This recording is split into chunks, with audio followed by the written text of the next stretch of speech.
जय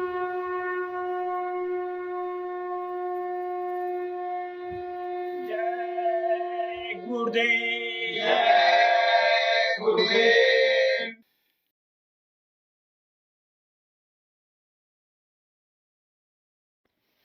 जय गुरुदेव। जय गुरुदेव। जय गुरुदेव। जय गुरुदेव। यह प्रेम सदा भरपूर रहे, गुरुदेव तुम्हारे चरणों में। यह प्रेम सदा भरपूर रहे, गुरुदेव तुम्हारे चरणों में। यह अरज मेरी मंजूर रहे, गुरुदेव तुम्हारे चरणों में। यह अर्ज मेरी मंजूर रहे, गुरुदेव तुम्हारे चरणों में। निज जीवन की यह डोर प्रभु, निज जीवन की यह डोर प्रभु, तुम्हें सौंप दई पकड़ो इसको। तुम्हें सौंप दई पकड़ो इसको। उद्धार करो यह दास पड़ा, गुरुदेव तुम्हारे चरणों में। उद्धार करो यह दास पड़ा, गुरुदेव तुम्हारे चरणों में। यह प्रेम सदा भरपूर रहे, गुरुदेव तुम्हारे चरणों में। यह प्रेम सदा भरपूर रहे, गुरुदेव तुम्हारे चरणों में। संसार में देखा सार नहीं, संसार में देखा सार नहीं, तब गुरु चरणों की शरण गई। तब गुरु चरणों की शरण गई। भव बंध कटी यह विनती है, गुरुदेव तुम्हारे चरणों में। भव बंध कटे यह विनती है, गुरुदेव तुम्हारे चरणों में। यह प्रेम सदा भरपूर रहे, गुरुदेव तुम्हारे चरणों में। यह प्रेम सदा भरपूर रहे, गुरुदेव तुम्हारे चरणों में। नयनों में तुम्हारा रूप रमे, नयनों में तुम्हारा रूप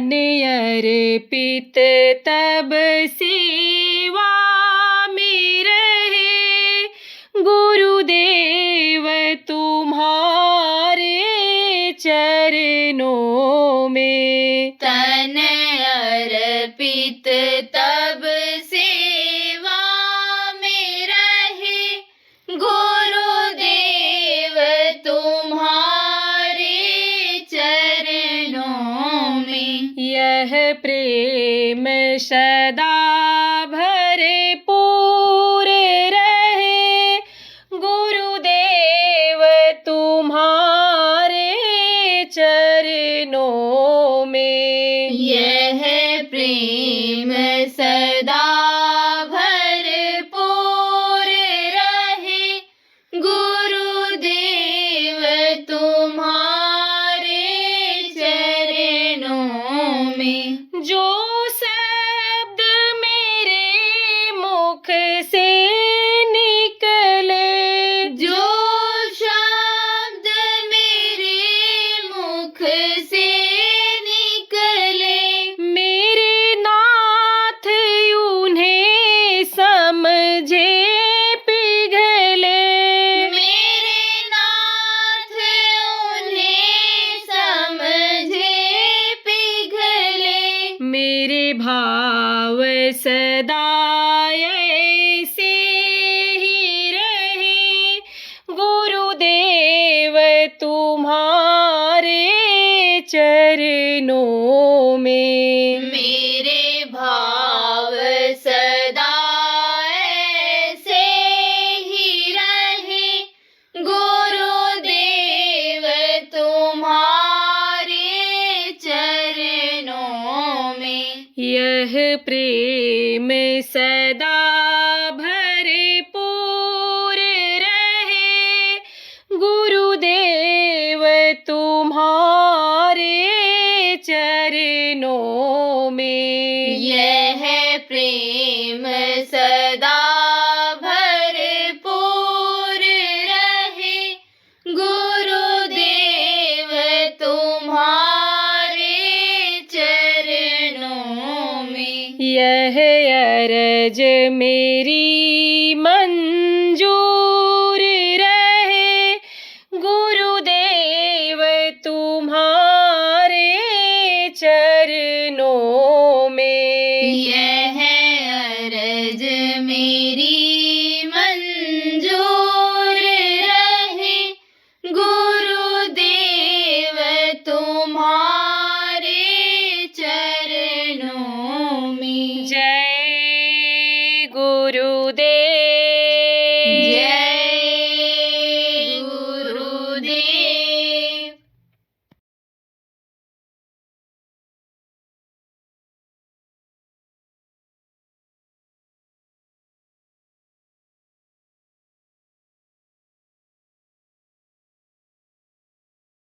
अब किस लिए ये शरीर देता है? वो इसी शरीर के अंदर भगवान मिलता है। भगवान किसको कहते हैं? जिसने ये दुनिया बनाई। अब भगवान को किसने बनाया? जिनको भगवान कहते हैं लोग, उनको वो प्रभु, किसी ने उनको सत्पुरुष कहा, किसी ने उनको सत्पुरुष कहा, किसी ने उनको अकाल पुरुष कहा, किसी ने उनको सर्वशक्तिमान कहा, किसी ने उनको साहब कहा, किसी ने उनको स्वामी कहा। हम उनको जय गुरुदेव कहते हैं। तो उन्होंने ही बनाया, उन्होंने इनको सबको बनाया है। अब इन्होंने जो बनाया, ये शरीर बनाया और ये दुनिया बनाई, दुनिया की चीज़ें बनाई। तो ये 9 महीने में तैयार हुआ और एक बार इन्होंने मौका दिया। किस काम के लिए दिया? कि जाओ तुम जिस लिए रट लगाए, प्रभु के दर्शन के लिए, प्रभु के पास पहुंचने के लिए, जिसकी पूजा उपासना दुनिया बनाने वाले भी लगातार करते रहते हैं, उन्होंने मौका दिया। जाओ एक बार तुमको मौका देते हैं, क्योंकि तुम दिन रात रटते रहते हो, मांगते रहते हो ये मनुष्य भी, इसलिए तुमको दे रहा हूँ। कब की बात है? जब हम आप बच्चे और बच्चियों माँ के पेट में थे, तब दिन रात प्रभु से प्रार्थना करते रहते, तकलीफ में थे, माँ के पेट की आग अंदर की तपाती रहती थी, लेटरिन पेशाब की बदबू बराबर आती रहती थी, और काल कोठरी में बंद थे, एक तरह से अंधेरे में ही बंद थे एक तरह से। उस समय पर प्रार्थना करते रहते थे, अब प्रभु कृपा करहु यही भांति, सब तजी भजन करहु दिन राति, सब कुछ सज करके दिन रात भजन करूँगा, बाहर निकालो, एक बार मौका दे दो, एक बार मौका दे दो। तो दे दिया, रट लगाए रहने की वजह से मौका दे दिया। लेकिन ये जो देश है ये भूल और भ्रम का देश है।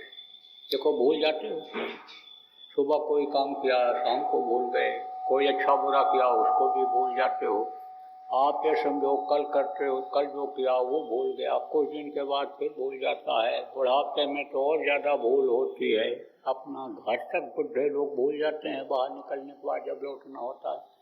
तो ये भूल और भ्रम का देश है। यहाँ जगह जगह पर भ्रम पैदा करने वाले लोग मिल जाते हैं। जैसे आप यहाँ सत्संग सुन करके जाओगे, नामदान लेने के लिए कुछ लोग आए हो, नामदान ले करके जाओगे, फिर वो लोग मिल जाएंगे, आपको भ्रम में डाल देंगे, इधर उधर फिर भटकने लग जाओगे। मुझको कहाँ ढूंढो बंदे, मैं तो तेरे पास में। वो जो आपके शरीर के अंदर में है वो उसको न याद करके और फिर इधर उधर भटक करके आप समझो दूसरों को याद करने लग जाओगे। आप समझो प्रेमियों कि जिसके लिए कहा गया कस्तूरी कुंडल बसे मृग ढूंढे वनमान, ऐसे घट घट राम है दुनिया देखत ना है। उन राम को देखने के बजाय, मिलने के बजाय फिर इधर उधर भटक जाओगे। तो ऐसे ही बहुत भ्रम और भूल का देश है। अब ये भूल और भ्रम का पर्दा पड़ जाता है। भूल और भ्रम का पर्दा पड़ा तो वो वादा दिन रात वो करते रहते थे प्रभु से, बाहर निकालो, बाहर निकालो, हम समर्थ गुरु की तलाश करेंगे, उनसे रास्ता लेकर के दिन रात भजन करेंगे, आपके चरणों में आकर लिपट जाएंगे, फिर कभी भी आपसे अलग नहीं होंगे, एक बार दया कर दो। वो वादा गया भूल। और वादा जब भूल गया तो बड़े हुए, पढ़ने लिखने लगे, शादी ब्याह हो गया, बाल बच्चे हो गए। अब सत्संग मिला नहीं। कथा भागवत में अगर कहीं सुनने के लिए भी गए या किसी ने याद दिलाया तो ये हुआ भाई मौत हमारी भी होनी। हालांकि आजकल तो बहुत कम लोग जाते हैं कथा भागवत सुनने, और सुनाने वाले भी सही बात नहीं बताते हैं कि कहीं नाराज होकर के लोग ना आवे हमारे पास सुनने के लिए, हम कोई कड़क बात बोल दें, कोई ऐसी बात बोल दें जो इनको खराब लग जाए, तो जाते भी नहीं। और होता हुए बातें, सही बातें बताई भी नहीं जाती हैं। तो क्या होता है कि आदमी बहुत कुछ बातें जान ही नहीं पाता, होश नहीं आता है कि हमने क्या वादा किया था। क्यों? क्योंकि आजकल यही हो रहा है कि खाओ बढ़िया और सो बढ़िया बिस्तर पर, अच्छे मकान में रहो, अच्छी कुर्सी आप ले लो, खूब कमाई धमाई कर लो, नाम पैसे वाले में कमा लो, नेता बन जाओ। यानी इसमें लोग ज़्यादा लग जाते हैं, इसी में उम्र ज़्यादा निकाल देते हैं। लेकिन रिश्ता लोग लगाते हैं और रिश्ता रहता भी है एक दूसरे का। तो जब कोई रिश्तेदारी में या परिवार में ख़त्म हो जाता है और शमशान घाट पर जाते हैं जलाने के लिए, तब वहाँ पर लोग अच्छी अच्छी बातें ही करते हैं। मंदिरों में भले भी नश व्यापार की बात करें, जो पूजा उपासना करने की जगह है वहाँ भले नौकरी चाकरी की बात करें, वहाँ भले बिजनेस व्यापार की बात करें, वहाँ भले दंड फंड की बात करें, एक दूसरे से तौर तरीका सीखें कि किस तरह से ठगा जाए, किस तरह से गलत काम करके पैसा, वहाँ भले जाएं। लेकिन वहाँ भले ये बात करें, लेकिन वहाँ और मौत आदि की बातें नहीं करते हैं। मौत अगर आदमी को याद रहे तो बहुत कुछ बुराइयों से दूर रहेगा। लेकिन जो सच चीज़ है, मौत सबकी आनी है, उसी को लोग भूल रहे हैं। प्रभु जो सत्य है, हमेशा मददगार है, हमेशा रक्षक है, सब कुछ देने वाला है, असली वही है, उसी को लोग भूल रहे हैं। तो याद कब आता है? मौत। जब शमशान घाट पर मुर्दा जलाने के लिए जाते हैं तो वहाँ बैठ कर के लोग अच्छी अच्छी बातें करते हैं। क्या कहते हैं? क्या गया बेचारे के साथ, सब कुछ छूट गया, धन कमाया, मकान बनाया, बाल बच्चों को पढ़ाया लिखाया, लड़के लड़कियों की शादी अच्छे घर में कर दिया, नाती पोता सब कुछ होते हुए भरा पूरा परिवार, लेकिन कोई भी साथ नहीं दिया, कोई भी चीज़ साथ नहीं गई, सब कुछ यहीं छूट गया। बेचारा अकेले चला गया। दूसरा आदमी बैठा रहता है, कहते हैं भाई यही हाल एक दिन सबका होगा, ये शमशान घाट एक दिन सबको बुलाएगा, ये छोड़ेगा नहीं किसी को। एक दिन तो यहाँ भैया अपने लोगों को भी आना पड़ेगा। तीसरा आदमी कहता है कि भाई बिल्कुल सच कहा गया है, क्या लेकर तू आया जग में, क्या लेकर तू जाएगा, सोच समझ ले रे मन मूर्ख, आखिर में पछताएगा। भाई कोई क्या लेकर के आता है, नंगे देखो पैदा होते हैं और देखो नंगे करके ये भेज दिए गए, कोई चीज़ अपनी घर की ला पाए, कुछ नहीं। अगर औरत रहती है तो उसके लिए कहते देखो जो भी गहना जेवर था सब उतार लिया, एक धागा भी शरीर पर नहीं रखा, भाई सब कुछ यही छूट जाएगा। भाई क्या किया जाए, अब सबका यही हाल होगा, क्योंकि यह मृत्यलोक है। यहाँ जो पेड़ फलता है वो झड़ता है, जो आग जलती है वो बुझती है, जो पैदा होता है वो मरता है। भाई यही हाल सबका होगा। इसीलिए तो लोग कहते हैं कि सब यहीं के लिए मत करो, कुछ वहाँ के लिए भी करो, जहाँ ये शरीर छोड़ करके जाना है वहाँ के लिए भी स्थान कुछ बनाओ। इसीलिए तो देखो महात्मा लोग कहते हैं, उपदेश करते हैं। अब जिसको जैसी जानकारी होती है वैसा शमशान घाट पर बातों को, अच्छी अच्छी बातों को ही बताता है।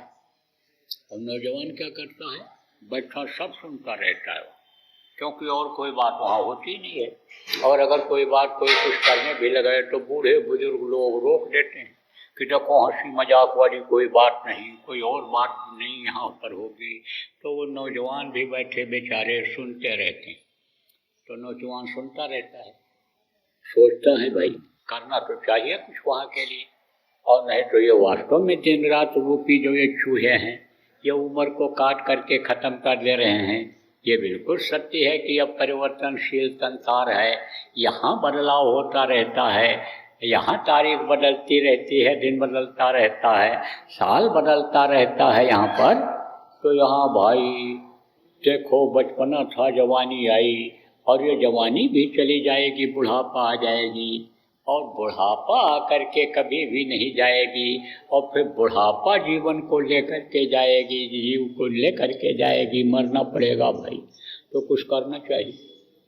अब जवान ये सोचता है, फिर सोचता है यहाँ से जाने के बाद भजन भाव भक्ति में ही लग जाएंगे, उसमें हम समय लगाने लग जाएंगे। जब लौट करके आया और गृहस्थी को फैला लिया था, किसके लिए, सुख के लिए, जबकि गृहस्थी में सुख है ही नहीं, दुख ही दुख है इसमें। जब उसमें आदमी फंस जाता है, लेकिन फंसता भी कैसे है ये भी बता दें। एक दुकान है, बढ़िया रोजी रोटी चल रही थी, आमदनी हो रही थी। अब एक दुकान और खोल लिया, उसमें आमदनी होने लगी। तीसरी और खोल लिया जब पैसा आया, चौथी और खोल लिया, और फंसाव बढ़ा कि नहीं बढ़ा। 50 एकड़ ज़मीन थी, जुताई कर रहे थे, अब बोले 10 एकड़ और खरीद लें, 20 एकड़ और खरीद लें। अब समझो कि फंसाव बढ़ा कि नहीं बढ़ा। तो आदमी तो अपने सुख के लिए कि नाम हमारा होगा, इसमें से दाम हमको मिलेगा, उसके लिए, सुख के लिए ये सब बढ़ाता चला जाता है। लेकिन सुख नाम की तो यहाँ चीज़ ही नहीं है, वही सुख दुख में बदलता चला जाता है, समस्याओं पर समस्याएं आने लग जाती हैं, और इसी में जीवन प्रेमियों खत्म हो जाता है। तो नौजवान आया और गृहस्थी को सुलझाने लगा। सोचता है कि गृहस्थी हमारी सुलझ जाए, बस हम अब की बार खेती बो ले जाएं, अब की बार देखो ये दुकान में हम सब सेट कर ले जाएं, बच्चों को पढ़ा लिखा दें, नौकरी काम में लग जाएं, बस बुढ़ापे में तो हम बिल्कुल इसी काम में लग जाएंगे।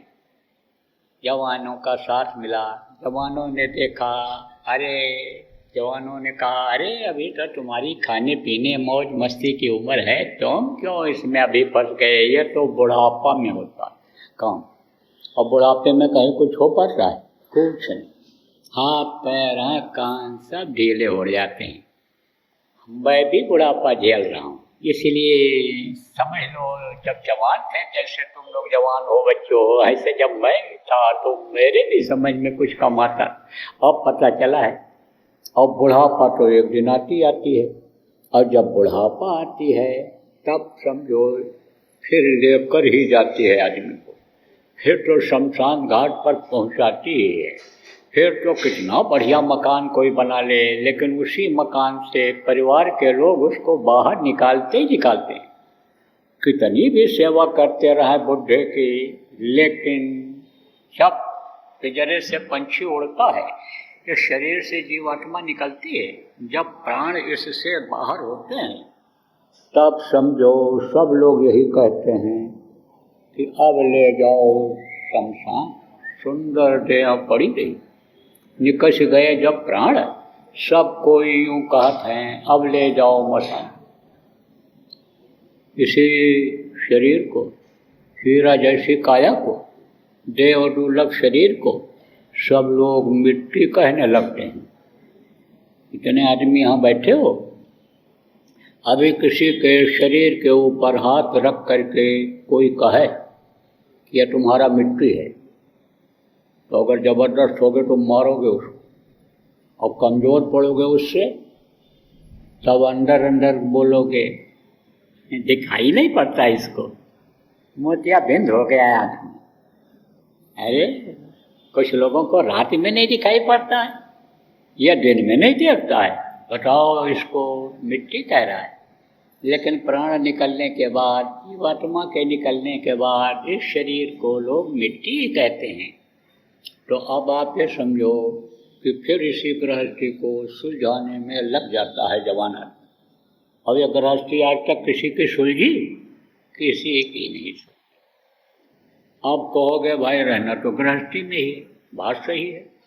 जब ये शरीर मिला है आप तो खाने का इंतजाम तो करना ही करना है। गर्मी ठंडी से बचने के लिए घर बनाना है, कपड़ा पहनना है, आए गए के स्वागत सत्कार के लिए भी आपको कुछ करना है। लड़के हैं, बच्चे हैं, औरत है, पति हैं, बच्चियों, नहीं तो सास ससुर हैं या माता पिता हैं, तो उनकी सेवा भी करनी है, क्योंकि ये गृहस्थ का धर्म बनता है। रहना तो इसी गृहस्थी में है, लेकिन फंसोगे जब, तब फिर अपना काम नहीं कर पाओगे। अपना काम क्या है? इस जीवात्मा को उस परमात्मा तक पहुंचाना और जन्म मरण से छुटकारा ले लेना। क्योंकि जन्मते वक्त भी तकलीफ होती है, बच्चा देखो रोता हुआ ही पैदा होता है, और मरते समय भी बहुत तकलीफ होती है, हड्डी हड्डी चटकती है, आँख की रोशनी खत्म हो जाती, कान से सुनाई नहीं पड़ता, जबान टुकड़ी हो जाती है, तो बहुत तकलीफ होती है।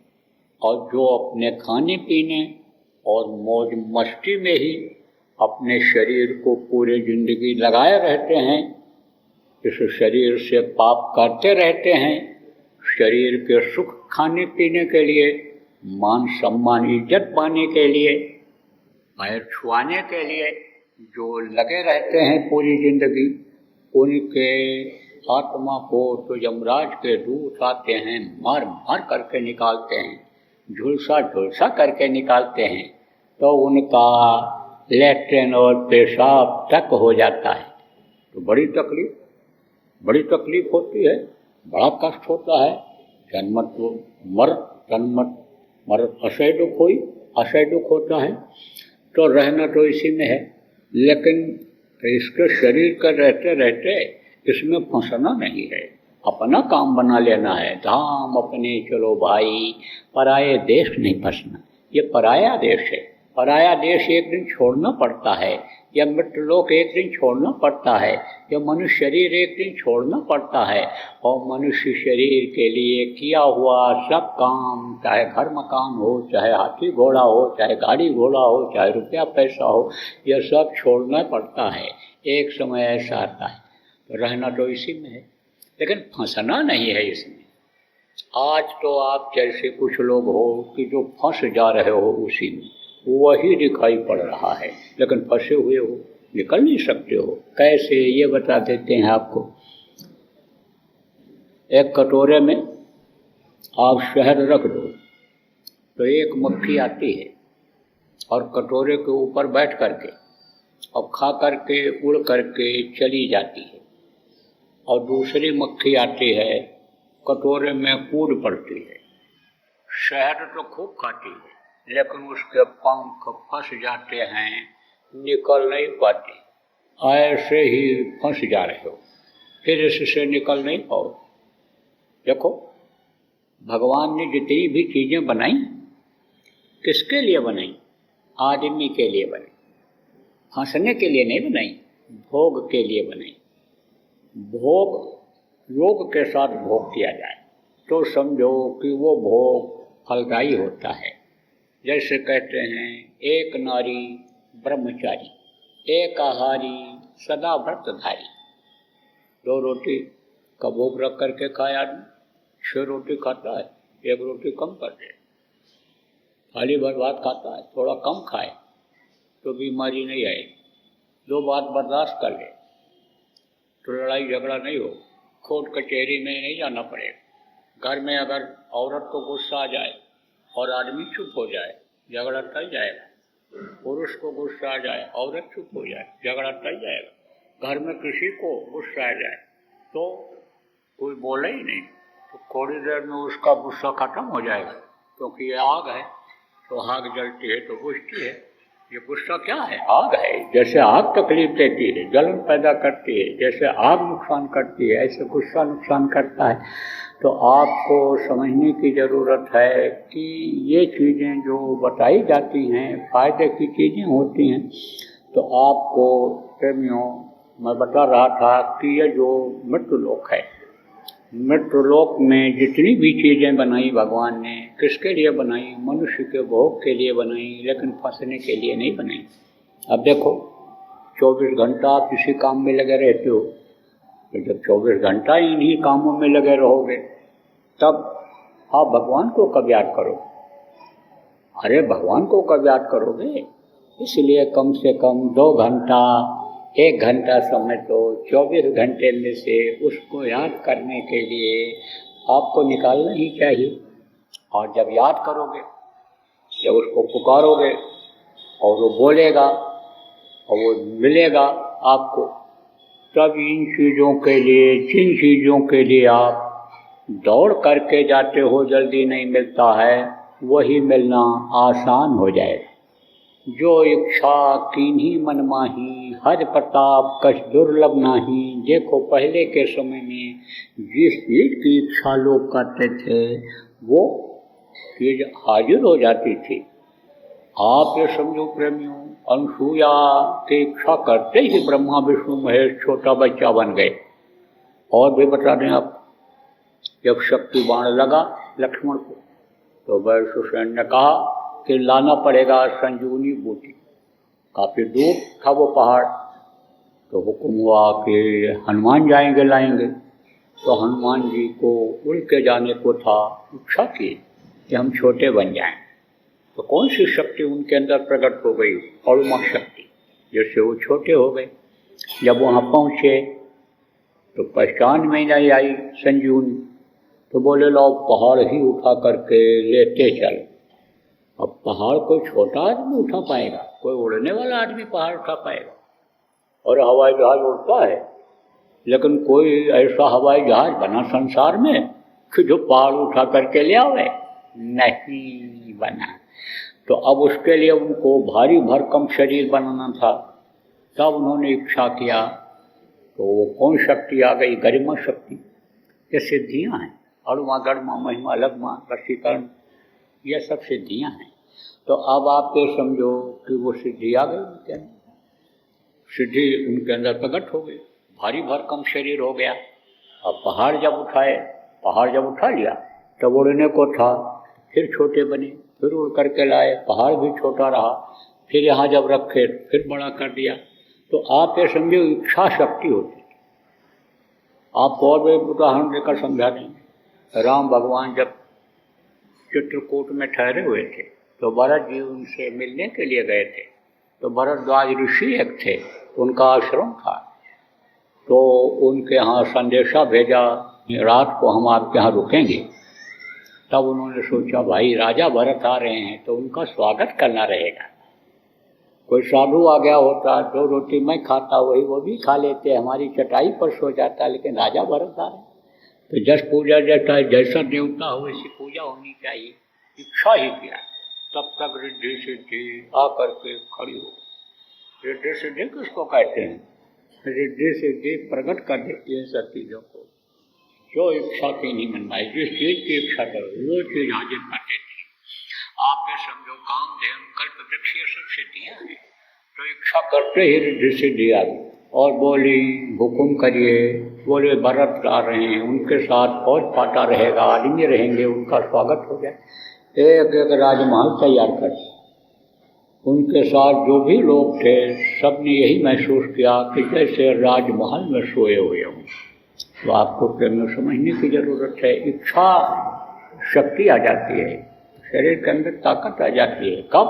कि जब आत्म साक्षात्कार होता है, जब यह मालूम हो जाता है हमारी आत्मा, ये जो हमारी शरीर को चलाने वाली जीवात्मा है, जो 5 महीने 10 दिन का बच्चा माँ के पेट में हो जाता है, वो डाली जाती है। यह अनि समझो कि आत्मा, अनि समझो परमात्मा की अंश है। तो जब उसका दर्शन हो जाता है, यानी आपके समझ लो कि जब ये बूंद ऊपर से जो गिरती है और फिर ऊपर चली जाती है, कहाँ आसमान में मिल जाती है, उसमें बादलों से ही यानी बरसात होती है, बूंदें निकलती हैं। तब आप ये समझो कि उसको ये मालूम हो जाता है कि हमारे अंदर इतनी शक्ति है। तो जिसकी ये बूंद है जब वहाँ पहुँच जाती है तो ये शक्तियाँ आ जाती हैं। तो ये आती कैसे है? ये आती कैसे हैं? मनुष्य शरीर ये देखो, जो दुर्लभ शरीर क्यों बताया गया? क्योंकि इसके अंदर रास्ता है साधना करने का। आप ये समझो वो रास्ता कौन बताता है? भगवान को पाने का, भगवान के दर्शन करने का रास्ता कौन बताता है? जो जानकार होते हैं। जानकार को ही गुरु कहा जाता है।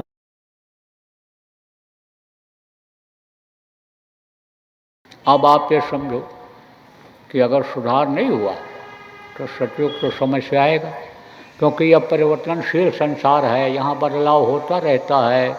सबसे पहले जब धरती बनी थी तो सतयुग हुआ था, फिर त्रेता आया समय से, फिर द्वापर समय से आया, कलयुग आ गया। तो कलयुग में ही सतयुग आने की बात गुरु महाराज बराबर बोलते रहे हैं। लिंग पुराण के 40वें अध्याय में लिखा है, सूर सागर में लिखा है, जगन्नाथ दास की उड़िया किताब में सब लिखा हुआ मिलता है। तो अब कलयुगी लोगों को सुधारोगे नहीं तो ये सतयुग देख पाएंगे? फिर तो लाशों पे लाशों का होगा नजारा। सुनते तो जाओ संदेश हमारा। आप ये समझो खाक होंगे नगर, लोग मिट जाएंगे, जल जला में भी निशान रह जाएगा। ऐसा समय आएगा। जय गुरुदेव। सरकारी व गैर सरकारी अनुदान के लिए बिना सत्संगियों के सहयोग द्वारा जनहित के कार्यों में लगी हुई बाबा जय गुरुदेव धर्म विकास संस्था का मुख्यालय पिंगलेश्वर रेलवे स्टेशन के सामने मक्सी रोड, उज्जैन, मध्य प्रदेश में है। यहाँ पर सत्संग व नामदान का कार्यक्रम होता रहता है। अतः आप श्रोताओं से अनुरोध है कि बाबा उमाकांत जी महाराज के आश्रम उज्जैन एक बार परिवार सहित जरूर पधारिएगा। जय गुरुदेव। आपके सुझाव के लिए व्हाट्सएप नंबर 9575600700। जय गुरुदेव। जय गुरुदेव।